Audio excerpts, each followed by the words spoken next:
Assalamualaikum warahmatullahi wabarakatuh. Bapak Ibu semua, hari ini kita lanjut cerita tentang Pak Rudi, seorang lansia di desa yang selama ini tidak tahu kalau nasi sebenarnya bisa menolong tubuhnya dari gula darah dan asam urat. Asalkan tahu rahasianya. Nah, di video ini kita dengar bagaimana Pak Hendra menjelaskan kepada Pak Rudi dan sahabatnya, Pak Pardi, tentang 5 rahasia nasi yang mampu menurunkan gula darah dan menstabilkan asam urat secara alami. Tapi sebelum kita lanjut, jangan lupa ya, tulis di kolom komentar dari kota mana Bapak Ibu menonton, biar kita bisa saling sapa. Dan jangan lupa juga tekan tombol subscribe dan share videonya biar makin banyak orang tahu bahwa nasi bukan musuh, tapi bisa jadi penyelamat kalau dimakan dengan cara yang benar. Di sebuah desa kecil yang tenang, hiduplah seorang pria bernama Bapak Rudi, usia 68 tahun. Sehari-hari beliau bekerja di kebun dan suka nongkrong di warung kopi setiap sore. Sejak beberapa tahun terakhir, Bapak Rudi sebenarnya sudah sering merasa cepat haus, sering kencing, dan berat badannya makin menurun. Tapi beliau tidak pernah berpikir bahwa itu tanda diabetes. Setiap kali anaknya menyuruh periksa ke puskesmas, beliau cuma berkata, cuma kecapean aja. Namanya juga udah tua. Dari sinilah awal kesalahan pertama Bapak Rudi. Menganggap keluhan tubuhnya itu hal biasa karena faktor usia. Kesalahan kedua, Bapak Rudi masih makan nasi putih 3 kali sehari dengan porsi penuh. Bahkan sering nambah. Katanya kalau nggak kenyang, nanti lemas kerja di kebun. Padahal nasi putih yang dimakannya dalam jumlah banyak justru bikin kadar gulanya makin tinggi. Beliau juga suka makan mie instan malam-malam karena dianggap praktis dan murah. Kesalahan ketiga, setiap sore Bapak Rudi selalu minum kopi kental manis di warung. Ia tidak tahu kalau 1 gelas kopi itu mengandung beberapa sendok gula. Kalau nggak manis, bukan kopi, katanya sambil tertawa.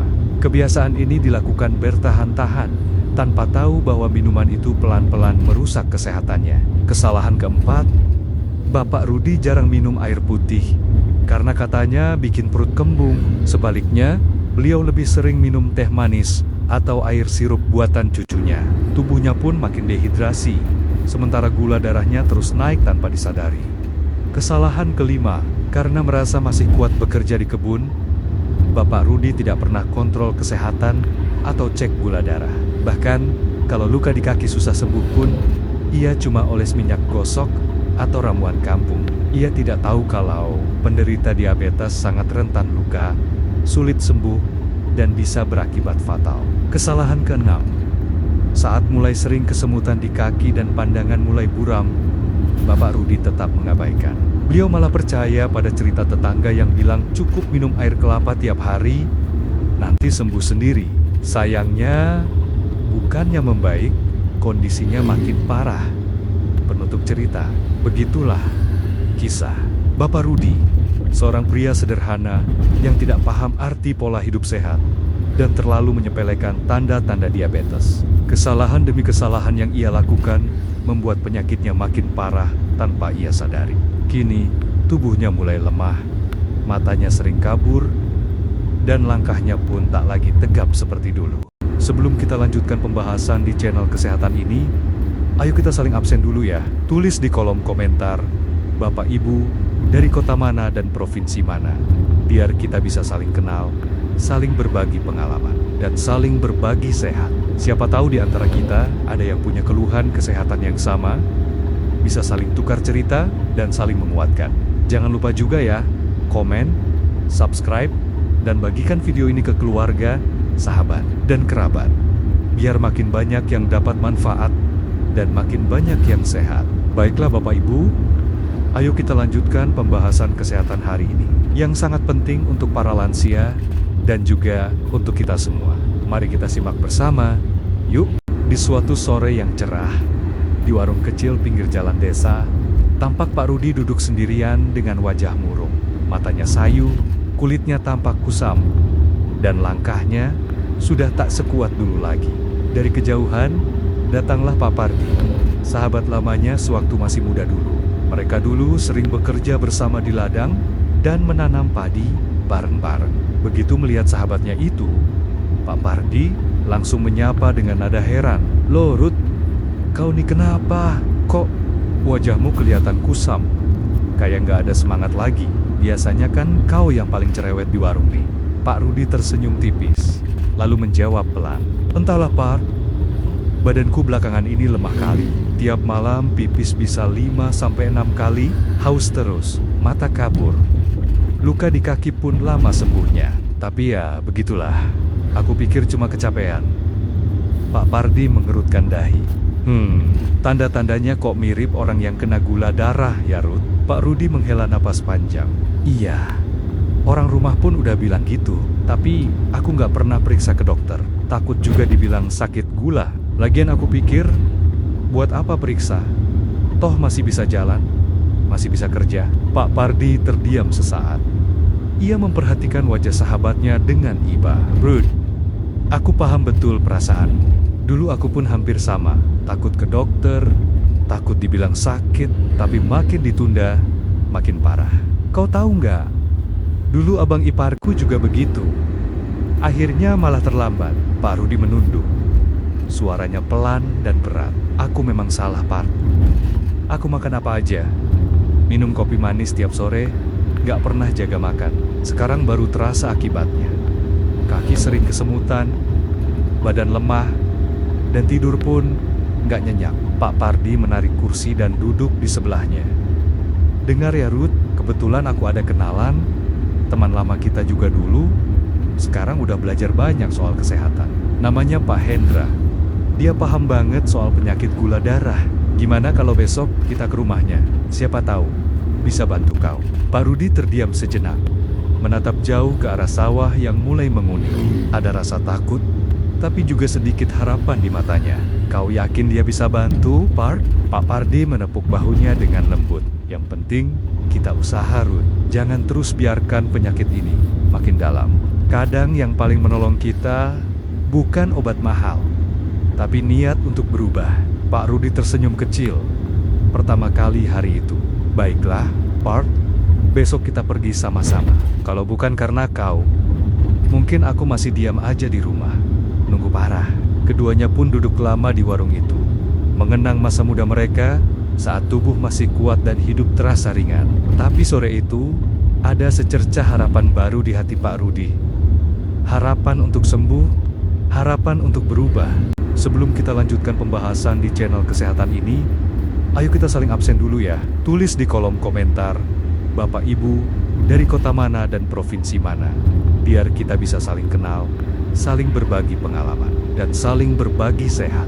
Siapa tahu di antara kita ada yang punya keluhan kesehatan yang sama, bisa saling tukar cerita dan saling menguatkan.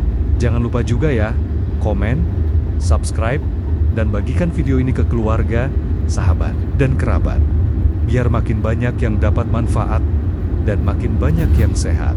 Baiklah Bapak Ibu, ayo kita lanjutkan pembahasan kesehatan hari ini, yang sangat penting untuk para lansia dan juga untuk kita semua. Mari kita simak bersama. Yuk.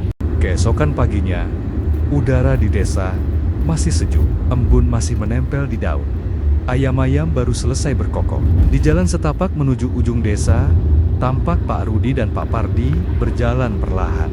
Pak Rudi mengenakan baju lengan panjang dan kopiah hitam, sementara Pak Pardi membawa termos kecil dan beberapa buah pisang untuk oleh-oleh.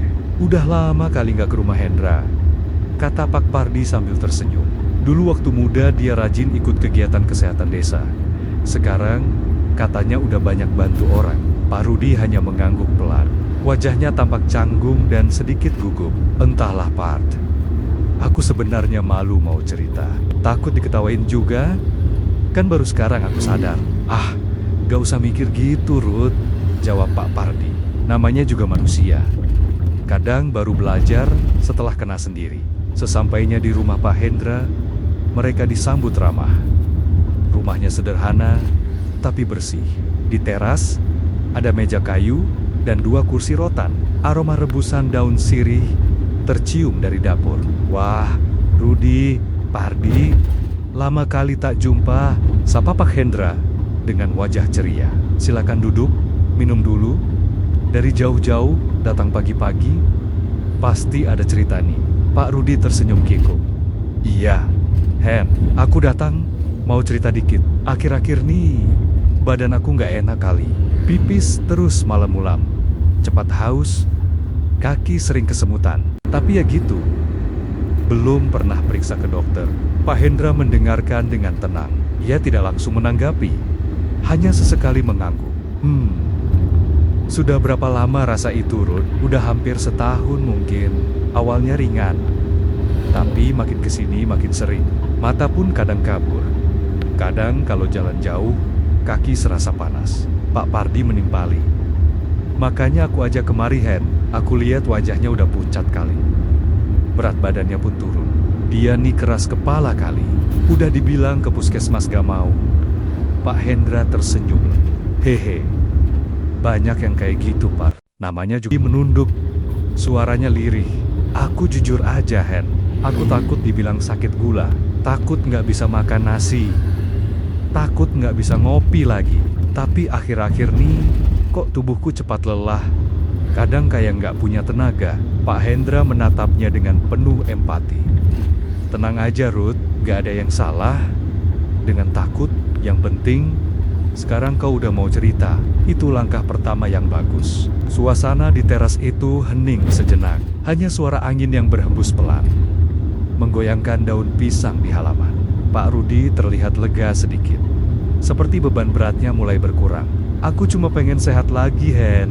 Pengen bisa kerja di kebun tanpa cepat capek. Kadang aku mikir, mungkin aku udah terlambat. Belum tentu, Ruth. Jawab Pak Pardi pelan. Yang penting, kau udah mau terbuka sekarang. Pak Hendra mengangguk setuju. Iya, benar kata Pardi. Setiap orang punya waktu dan jalannya masing-masing. Sekarang kita dengar dulu semua keluhanmu. Nanti baru kita pelen-pelen cari tahu apa yang sebenarnya terjadi. Pak Rudi menghela napas panjang. Baiklah, Hen. Aku siap cerita semua, asal jangan langsung marah ya. Soalnya banyak salahku selama ini. Pak Hendra tersenyum ramah. Tenang aja, Ruth. Aku cuma mau dengar dulu. Kadang penyakit datang karena tubuh udah lama berteriak, tapi kita nggak dengar.